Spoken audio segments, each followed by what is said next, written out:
नमस्कार. श्री स्वामी समर्थ. कशा आहात तुम्ही सगळे? आय होप तुम्ही सगळे मस्त असाल.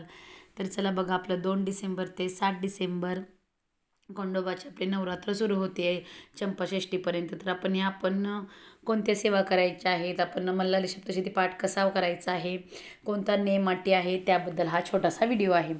तर चला बघूया. बघा, आपले 2 डिसेंबर ते 7 डिसेंबरपर्यंत नवरात्र सुरू होते. तर आपण हे नवरात्र कशा प्रकारे करायचे आहे, नंतर आपण मल्हारी सप्तशती पाठ कसा वाचायचा आहे. तर बघा, आपण यामध्ये ना पूर्ण 6 दिवसामध्ये आपण 7 पाठ केले तरी चालतील, 5 केले तरी चालतील, किंवा तुम्ही 11 केले तरी चालतील. कारण बघा, म्हटलं गेलं आहे, आपण दुर्गादेवीची जशी पूजा, दुर्गादेवी म्हणजे आपली नवरात्रामध्ये आपण कुलदेवतेची जशी पूजा करतो, तसे आपण ह्या नवरात्रामध्ये आपल्या कुलदैवताची पूजा करायची आहे. कारण एक म्हटलं गेलं आहे, घरामध्ये किंवा आपल्या ह्याच्यामध्ये आपल्याला जसे ग्रामदैवत महत्त्वाचे आहे, तसे आपल्याला कुलदैवतही खूप असे महत्त्वाचे आहेत. कारण आपल्या कुलाचा कुलाचार करणारे आपले देव असतात, आपल्या पाठीशी असतात. तर त्यांचं आपण वर्षातून नाही का, आपण असं रोज तर केलं तर खूपच छान आहे, पण रोज तर आपल्याला काही होत नाही. तर आपण वर्षातून नाही का या 6 दिवसामध्ये तर आपण आपल्या कुलदेवतांची सेवा केली पाहिजे. कारण आपल्याला बघा, म्हटलं गेलं आहे, आमच्या केंद्रामध्ये पण असं स्वामींच्या केंद्रामध्ये सांगतात बघा, मंगळवारी ज्यांची कुलदेविता म्हणजे कुलदेवी आहे, त्यांनी मंगळवारी उपवास करायचा. परत आपण मंगळवारी नाही का दुर्गा सप्तशतीचे पाठ करायचे. कारण हे आपल्याला महिलांनी करायचे असतात, किंवा पुरुषांनी केले तरी चालतील. पण हे खंडोबाचे कसे असतात, खंडोबा म्हणजे मल्हारी सप्तशती पाठ हे आपण रविवारचे उपवास करायचे. ज्यांचा कुलस्वामी किंवा कुलदैवत म्हणजे तुमचा देव आहे खंडोबा, तर त्यांनी काय करायचं आहे, तर त्यांनी रविवारी उपवास करायचा आहे. आणि रोज तुम्ही जर रविवारी एक पाठ तरी मल्हारी सप्तशतीचे वाचायचे आहेत. तर हे वाचल्याने काय होतं, तर तुमच्या घरामध्ये कोणत्याही अडचणी असतील, तुमच्या मानसिक, शारीरिक, नंतर ना कोणतेही धन म्हणजे आपल्या कोणतेही पैशाविषयी अडचणी असतील, आपल्या कोणतेही प्रॉब्लेम असतील, तर हे सगळे प्रॉब्लेम आपल्याला नाही का होणार नाहीत, किंवा आपल्या घरामध्ये येणार नाहीत. यासाठी आपण आपल्या कुलदेवतेची सेवा करायची असते. आपण घरामध्ये रोज देवपूजाही करतच असतो. तर रोज जो तुम्ही कुलदेवतेची नाही का एक पाठ केला, तुम्ही नाही का एक पाठ राहिलं, निदान 2 अध्याय तरी रोजचे नाही का वाचले ना तुम्ही, कुलदेवतेची तुमच्या हातून सेवा घडत असते. जर तुम्हाला काय एखादा बिझी लाईफ आहे, खूप वेळच नसतो, तर तुम्ही ह्या दिवसामध्ये तरी नक्की तुम्ही तुमच्या कुलदेवतेची सेवा करा. तुम्ही घट वगैरे बसवत असाल तर घट बसवत असाल तर खूपच छान आहे. नसेल बसवत तरीही तुम्ही हे सेवा करू शकता.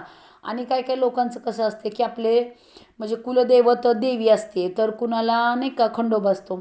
तर ज्यांच्याकडे खंडोबाचे नवरात्र नाही का केले जात नाहीत, किंवा तुमचे कुलस्वामी खंडोबाचे नाही आहे, आराध्य तुमचं दैवत नाही आहे, तरीही तुम्ही खंडोबाच्या नवरात्रामध्ये तुम्ही आपलं हे मल्हारी सप्तशती पाठ करू शकता. तुमची इच्छा असेल ना तर तुम्ही हे करू शकता.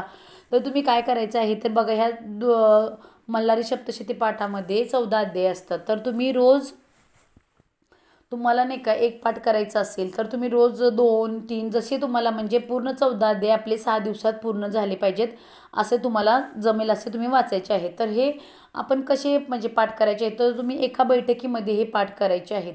म्हणजे तुम्ही एकदा बसला ना वाचायला, तर पूर्ण 14 अध्याय वाचल्यानंतरच उठायचं असतं. पण समजा काही प्रॉब्लेम आहे नाही का, बसू शकत नाहीत, किंवा पाय दुखतात, कुणाला काही प्रॉब्लेम असेल, एवढ्या वेळ बसायचं नाही जमत, कुणाचं लहान बाळ असेल, तर तुम्ही म्हणजे एक नाईलाज म्हणूनच 2 बैठकीमध्येही करू शकता. आणि या पूर्ण आपले नाही का 6 दिवसामध्ये आपल्याला मांसाहार पाळायचा आहे. बिलकुल घरामध्ये मांसाहार जमणार नाही. नंतर ना तुम्ही नाही का जेवढं जमेल तेवढी तुम्ही नाही का ब्रह्मचर्य पण पाळा, आणि ह्या गोष्टी सगळ्या तुम्ही या 6 दिवसामध्ये करायच्या आहेत. तर आपण काय करायचं आहे बघा, म्हणजे कसं आपण मल्हारी सप्तशती पाठ वाचायचं आहे. तर पहिल्या दिवशी तुम्ही म्हणजे पहिल्या दिवसापासून सुरू करणार, तर कोणते कोणते पहिले तुम्ही स्वामी स्तवन वाचायचं आहे. त्याच्यानंतर तुम्ही मल्हारी सप्तशती पाठामध्ये हे सगळं आहे, तरी तुम्हाला मी सांगते, श्री स्वामी समर्थ स्तवन, श्री मल्हारी कवच, नंतर ना तिसऱ्या पेजवरती श्री मल्हारी हृदय स्तोत्र, नंतर ना श्री मल्हारी अष्टक, त्याच्यानंतर ना मल्हारी मार्तंड जप करायचा आहे.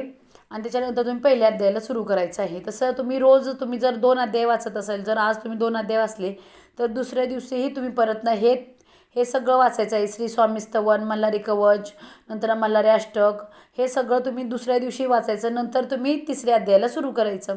तर हे असं करायचं आहे. आणि त्याच्यानंतर बघा, त्या मल्हारी सप्तशती पाठामध्ये 14 अध्याय आहेत. त्याच्यानंतर ना क्षमा प्रार्थना आहे, म्हणजे आपलं काही चुकलं तर नाही का शेवटी आपण ते लास्टला तुम्ही लास्ट म्हणजे 6 दिवस आपण वाचले की त्याच्यानंतर हे आपण वाचायचं आहे.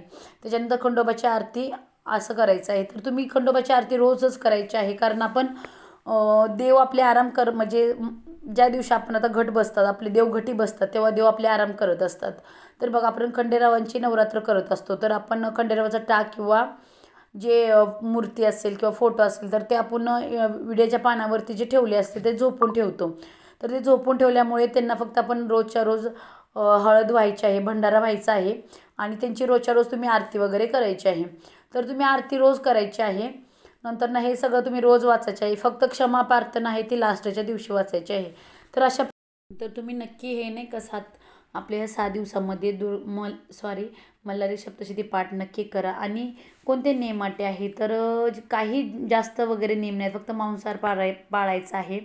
त्याच्यानंतर परान्न म्हणजे दुसऱ्यांच्या घरचं खाणं थोडं टाळा, कारण का माहिती आहे दुसऱ्यांच्या घरचं कसं असेल, विटाळाचं असेल किंवा आपण हे एकदम एकदम पवित्र पोथी वाचत असतो किंवा एखादा ग्रंथ वाचत असतो तेव्हा आपण परान्न वर्ज्य का करतो, कारण कोणाच्या घरामध्ये ना म्हणजे मांसाहार केलेला असतो त्याच्यावरती ते म्हणजे असं बनवलेलं असतं, त्यामुळे ते फक्त खाणं आपल्याला नाही काही नसतं आणि आपले काही प्रॉब्लेम नसतो. आपल्याला गावी वगैरे जायला लागलं असेल तर तुम्हाला त्या दिवशी नाही का जमलंच तर तुम्ही लवकर उठून तुमचे पाठ नाही का पूर्ण करा आणि त्याच्यानंतर जावा. आणि नाही जमलं तर तुम्ही नाही का त्या दिवशी स्किप करा.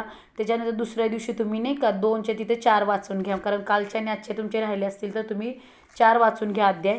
कारण बाहेर गेल्यानंतर आपल्याला नाही का असं सगळं म्हणजे काही काही गोष्टींना विलाज नसतो, तर त्या गोष्टी कराव्याच लागतात. तर तुम्ही नक्की नाही का शक्यतो टाळाच बाहेर जाणं वगैरे. नाही म्हणजे प्रॉब्लेम असेल तर जावा, पण नक्की तुम्ही असं नाही का ज्या ज्या गोष्टी आहेत घरचं खावा ना, म्हणजे आपलं घरचं जेवण वगैरे जेवण करायचं आहे, पण मांसाहार पाळायचं आहे. जमलं तर तुम्ही ह्या सगळ्या गोष्टी पालन करूनच आपण हे श्री मल्हारी सप्तशती पाठ करायचं आहे. तर तुम्ही नक्की करा, कारण खूप असे सोपं आहे, कारण वाचायला पण खूप सोपं आहे, कारण हा प्राकृतिक आहे मराठीमध्ये असल्यामुळेच खूप आपलं वाचायला पण काही असं अडचण वगैरे काही नाही आहे. तर तुम्ही नक्की हे पाठ करा. तर बघा, तर हे पाठ का करायचे आहे तर आपल्याला आपल्या कुलदेवतांची सेवा घडवून आपल्याला घरामध्ये सुख शांती समृद्धी लाभण्यासाठी खरंच खूप असे महत्त्वाचं आहे. तर तुम्ही नक्की करा. व्हिडिओ आवडला तर व्हिडिओ लाईक करा, शेअर करा व चॅनलवर नवीन असेल तर चॅनलला सबस्क्राईब करायला विसरू नका. धन्यवाद.